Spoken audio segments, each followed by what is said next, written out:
Hello, magandang hapon po Sir Clark. Ako po pala si Carlian Fenciago. Ngayon pag-uusapan muna po natin ang chapter 4 ang loop state, ang mga loop statement katulad ng if else, elif, and nested if statement.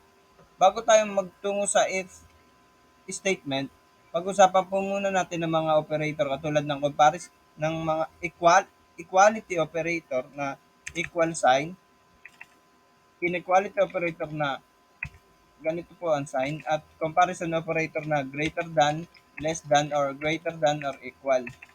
Ngayon, magtungo naman po tayo sa if statement.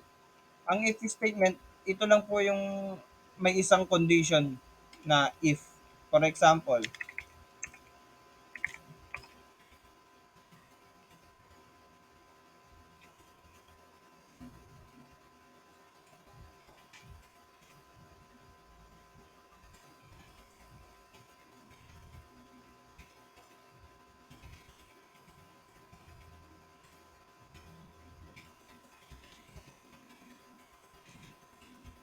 ngayon iraran po natin siya.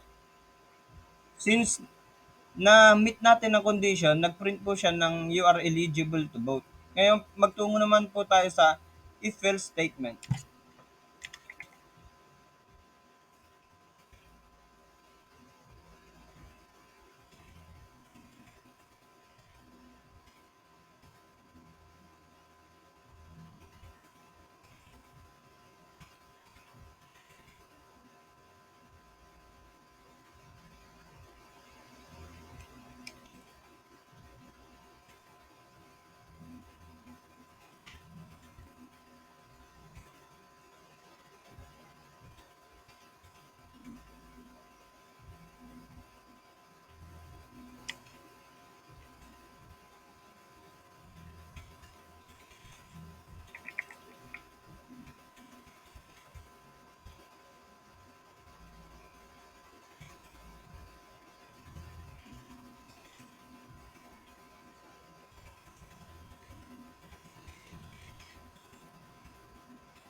Yan, niraran po natin siya. Since na-meet natin yung condition na if age is equal to or greater than or equal to 18, na-print po natin siya yung if condition. Ngayon, try natin baguhin yung age. Yung natin 17. Since mas malaki ang value ng 18 kaysa sa 17, nag-print po siya ng else. Kaya po, you are not eligible to vote. Ngayon, magtungo naman po tayo sa elif statement. Ang elif statement, ito po yung may tatlong condition na if, elif, and else.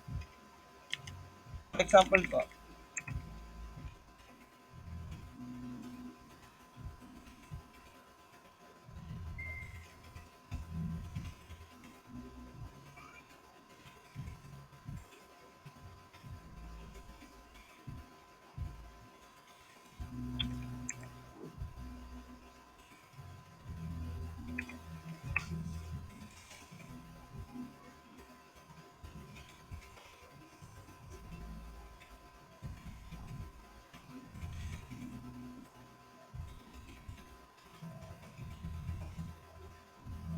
and i-run po natin siya. Since ang condition na,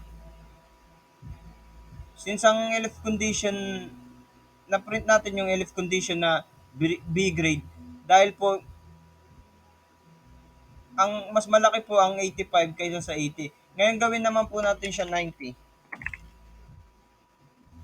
Pag ginawa po natin 90, ang if condition po ang mapiprint, kundi ang A grade.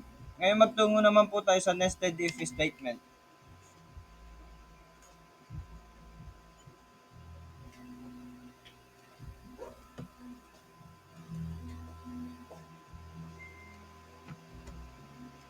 For example,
Bago natin i-run 'to, ang nested if statement, ito po yung may yung if condition, nasa loob pa po siya ng isa pa pong if condition. Kumbaga dalawang condition po siya na pinagsama. Yung isa po, pinasok po sa loob. Ngayon, i-run po natin, tingnan natin kung anong kakalabasan. Since na gawa na natin, ayan po ang kinalabasan. Since ang x ay greater than 5, nag-print po siya ng if. Ito pong unang if. Since ang y is greater than 2, nag-print po siya ng isa pang if. Yung isa pong if condition. Yun lang po. Thank you.